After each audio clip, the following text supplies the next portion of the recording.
ये लोग 5 ईयर से 6 ईयर में कैसे इंटर्नशिप करवाएंगे? मुझे बताने की जरूरत नहीं है, हम सबको पता है हमारा आंसर क्या होगा। हम किसको प्रेफर करेंगे? वहाँ पे क्लिनिकल एक्सपोजर क्या मिलेगा?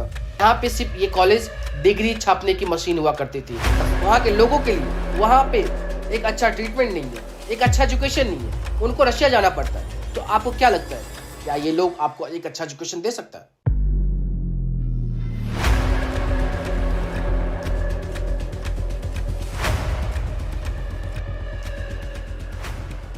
Hello everyone, my name is Dr. Rakesh, Director Study Palace Hub, alumni of Aurum State Medical University, and आज हम डिस्कस करने वाले हैं कंट्री और college which we should avoid।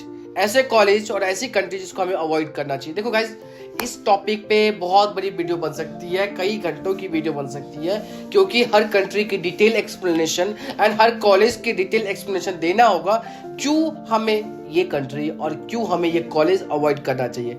But in short मैं कुछ इंपॉर्टेंट पॉइंट बताऊंगा जो कि वैलिड भी होगा और according to Indian government NMC के अकॉर्डिंग, नेशनल मेडिकल काउंसिल के अकॉर्डिंग भी होगा।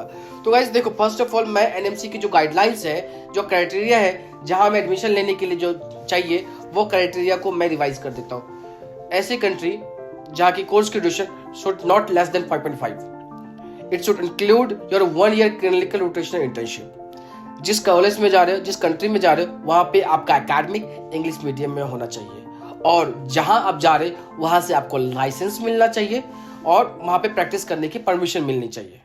तो ये मोटा मोटी 4-5 गाइडलाइंस है जो कि एनएमसी के अकॉर्डिंग है। अगर ये गाइडलाइंस जो कंट्री या कॉलेज फुलफिल कर रही है, आपको वहां पे एडमिशन लेना चाहिए। तो गाइज, ऐसे कौन कौन से कंट्री थी या कॉलेज है जिसने इससे पहले गाइडलाइंस के से पहले उनका करिकुलम या चीजें अलग थी और उनको चेंज करना पड़ा, या जो टोटली इस सिस्टम से बाहर जा चुके?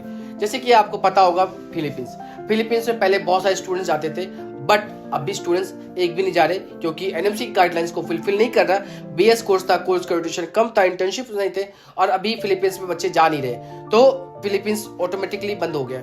बट ऐसे कंट्री भी थे जिनको एनएमसी गाइडलाइंस 2021 18 नवंबर के बाद चेंज करना पड़ा, जैसे कि कजाकिस्तान, किर्गिस्तान। ये दो कंट्री को इनकी करिकुलम, इनके एकेडमिक ड्यूरेशन 5 ईयर का था, बट जब से एनएमसी ने बोला it should not less than 5.5, तो इन्होंने अपनी करिकुलम और एकेडमिक ड्यूरेशन की जो है वो 5 to 6 ईयर कर दिया। बट गाइज, एक चीज ध्यान में रखो, जिन यूनिवर्सिटी ने, जिस कॉलेज ने कभी भी इंटर्नशिप नहीं करवाया, आज तक यहाँ पे कोई इंटर्नशिप नहीं हुआ, तो सडनली ये लोग 5 ईयर से 6 ईयर में कैसे इंटर्नशिप करवाएंगे?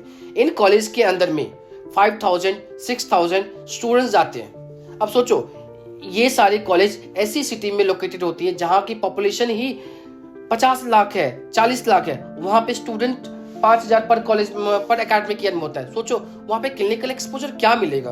कैसे हो सकता है? बस ये सारे कॉलेज और ये सारी कंट्री में जो कॉलेज है मोस्टली प्राइवेट कॉलेज है, जो कि स्पॉन्सर्ड बाय सम कंसल्टेंसी और कुछ प्राइवेट प्लेयर्स का है। तो यहाँ पे सिर्फ ये कॉलेज डिग्री छापने की मशीन हुआ करती थी। ये सारे कॉलेज डिग्री छापने के लिए मशीन थे। यहाँ पे सिर्फ और सिर्फ डिग्री मिलती थी और एकेडमिक जो क्वालिटी ऑफ एजुकेशन है उनसे काफी कॉम्प्रोमाइज किया जाता था।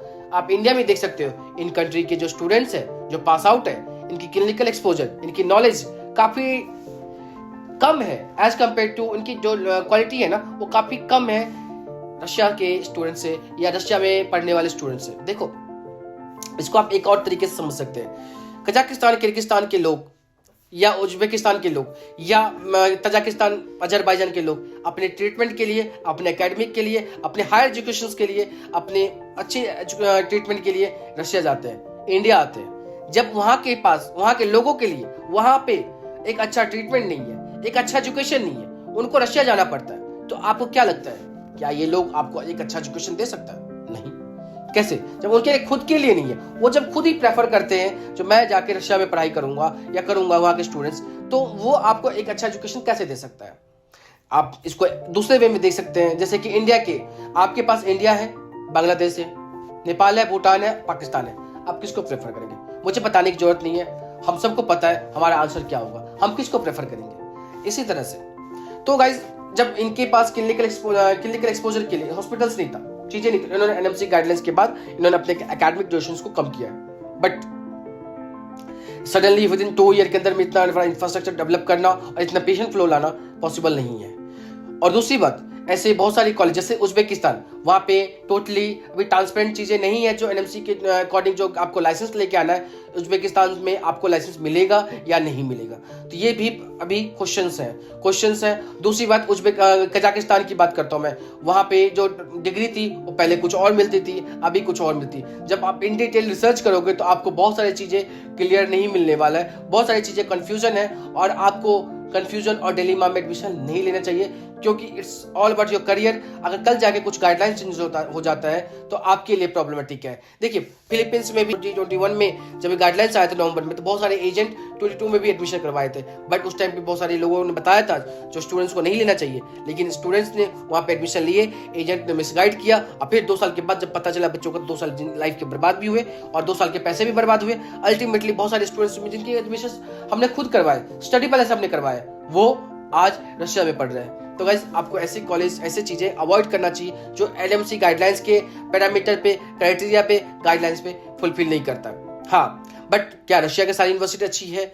नो डाउट, सारी अच्छी नहीं होती है, हर जगह नहीं होती, हर कॉलेज बेस्ट नहीं होता, बट आपको बेस्ट चूज करना है। बट आपके लिए क्या क्या क्राइटेरिया होना चाहिए रशिया में यूनिवर्सिटी सिलेक्शन करने से पहले? तो first criteria guys, college border से, कॉन्फ्लिक्ट जोन से काफी दूर होना चाहिए। फॉर एग्जाम्पल, मैं कुछ यूनिवर्सिटीज का नाम बताऊंगा, क्रीमिया फेडरल यूनिवर्सिटी, या रोस्तोव, या बोल सकते हैं Immanuel Kant Baltic federal university. ये यूनिवर्सिटीज बिल्कुल बॉर्डर पे सिचुएटेड है। कल जाके कोई भी प्रॉब्लम होती है तो इन बॉर्डर सिटीज को ये अफेक्ट करता है। जैसे कि आपने देखा होगा, जो मेजर कॉन्फ्लिक्ट है रशिया और यूक्रेन का, वो है क्रीमिया।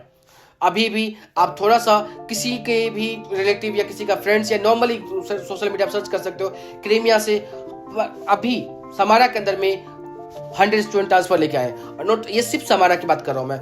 अगर बाकी कंट्री या बाकी यूनिवर्सिटी जो रशिया में है, उज्बेकिस्तान, कजाकिस्तान, किर्गिस्तान को काउंट कर लिया जाए, तो क्रीमिया से अभी के अभी 800 to 1000 स्टूडेंट्स ट्रांसफर लिए हुए विद इन 1 सेमेस्टर के अंदर में। इतनी बड़ी पैनिक सिचुएशन है। तो देखो, 6 साल की बात है, कल जाके कभी भी कोई प्रॉब्लम होती है ना, किसने देखा है? आपका एकेडमिक है ना, आपका करियर है, आपकी लाइफ बर्बाद हो सकता है। तो प्लीज ऐसे बॉर्डर सिटीज को अवॉइड कीजिए। जैसे कि अभी थोड़े दिन पहले जब आप देख रहे होंगे जो न्यूज में कि रशिया में कुछ प्रॉब्लम्स हुई थी मिलिट्री की, तो वो रोस्तोव में हुई थी। रोस्तोव भी बॉर्डर सिटीज है, ऐसे जगह पर अवॉइड कीजिए। इनमें से सबसे ज्यादा मेजर प्रॉब्लम आता है Immanuel Kant Baltic federal university के अंदर में। ये रशिया के मेन टेरिटरी के अंदर नहीं है। गाइस, बहुत इंपॉर्टेंट बात है, जैसे कि आपको सोचो, रशिया के लिए प्रेजेंट में सबसे बड़ी एनिमी उसके जो यूरोपियन कंट्रीज हैं उनके साथ है। सबसे ज्यादा मेजर कॉन्फ्लिक्ट यूरोपियन कंट्री के साथ है। अगर सोचो, इंडिया के साथ भी, इंडिया की प्रॉब्लम पाकिस्तान के साथ है और रशिया, चाइना के साथ है।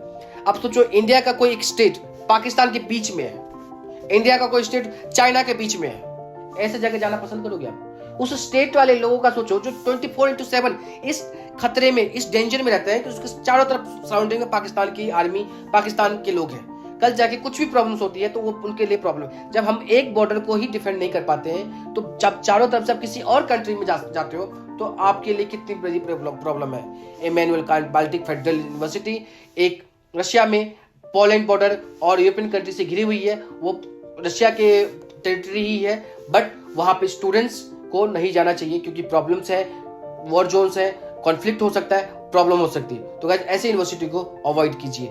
आपके पास जब आपको पैसे खर्च करना ही है, एक अच्छी क्वालिटी वाली यूनिवर्सिटी चाहिए, जब आपके पैसे लग ही रहे, तो ऐसी जगह पे क्यों ही जाना? देखो, बहुत सारे स्टूडेंट्स को पता था क्रीमिया में प्रॉब्लम है, स्टिल गए वहां पे और प्रॉब्लम्स हुई। तो देखो, पैसे आपके लगने ही है, तो ऐसे जगह क्यों ही जाना जहां पे कॉन्फ्लिक्ट है। जॉर्जिया की बात करते हैं, जॉर्जिया में 2008 के अंदर रशिया और जॉर्जिया की कॉन्फ्लिक्ट हुआ था। इसलिए स्टूडेंट्स को ऐसी यूनिवर्सिटी को और कंट्री को अवॉइड करना चाहिए जहां पे कॉन्फ्लिक्ट है, जो छोटी, स्पेशली स्मॉल कंट्री जहां पे कॉन्फ्लिक्ट हो रहा है। कल जाके वहां पे वॉर होता है, 6 साल में किसने देखा है? तो मेजरली मैं जो ज्योग्राफी के हिसाब से जहां पे प्रॉब्लम्स है, वो चीजें मैं हाईलाइट कर रहा हूँ। बाकी एनएमसी गाइडलाइंस के हिसाब से आपको ऐसी कंट्री को, ऐसे कॉलेज को अवॉइड करना चाहिए। जॉर्जिया में आपको लाइसेंस लेने के लिए टोटल 8 ईयर कोर्स का ड्यूरेशन है। तो ऐसे कंट्री जहाँ पे एनएमसी गाइडलाइंस के हिसाब से भी आपका जो करिकुलम का जो ड्यूरेशन है वो काफी ज्यादा है, तो प्लीज अवॉइड कीजिए। तो देखो, रशिया में बहुत सारी यूनिवर्सिटीज है, मैं ये नहीं बोला सिर्फ समारा बेस्ट है, समारा के अलावा भी बेस्ट है। ओरेनबर्ग ले सकते हो आप, उराल स्टेट मेडिकल यूनिवर्सिटी ले सकते हो आप, नॉर्दर्न स्टेट मेडिकल यूनिवर्सिटी ले सकते हो। ये सारी, सिर्फ समारा ही बेस्ट यूनिवर्सिटी नहीं है, समारा के अलावा भी बहुत सारी यूनिवर्सिटी है, जैसे कि मैंने आपको 3-4 नाम बताया, इनके अलावा भी है।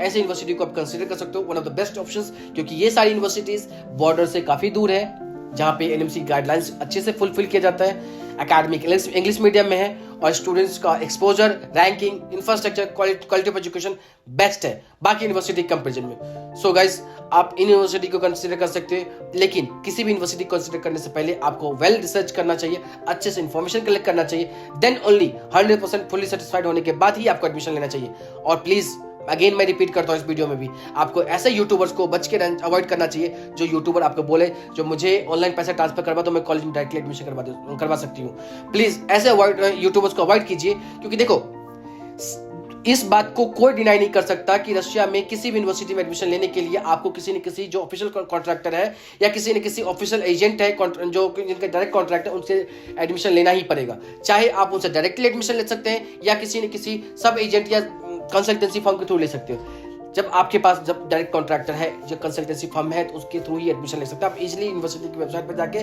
वेरीफाई कर सकते हैं। बट कोई यूट्यूबर आपको बोलता है मुझे पैसे दे दो मैं एडमिशन करवा सकती हूँ, ऐसे एजेंट के बारे में, ऐसे यूट्यूबर के बारे में आप आराम से इजीली वेरीफाई कर सकते हो। बहुत बड़ा फ्रॉड है। अगर किसी को जानना है तो मुझे व्हाट्सअप कर सकते हो, मैं आपको ऐसे यूट्यूबर का स्कैम और पूरी कहानी बता सकता हूँ। देखो, खूबसूरत चेहरे काफी जानलेवा भी हो सकता है, तो प्लीज अवॉइड कीजिए ऐसे यूट्यूबर्स को और ऐसी यूनिवर्सिटीज पे जहाँ पे आपके करियर और आपका जो ड्रीम है डॉक्टर बनने का, वो 6 साल में कभी प्रॉब्लम आ सकती है। सेफ रहिए, अच्छी जगह जाइए जहाँ पे कोई प्रॉब्लम ना हो। So thank you so much guys, मिलते हैं नेक्स्ट वीडियो में। अगर आपका कोई फर्दर क्वेरी और डाउट क्वेश्चंस है कमेंट सेक्शन में आप पूछ सकते हो, मैं कोशिश करूंगा हर क्वेश्चन का आंसर करने का। अगर कोई मेजर टॉपिक है then I will try to cover उस टॉपिक पे एक सेपरेट वीडियो बनाऊंगा।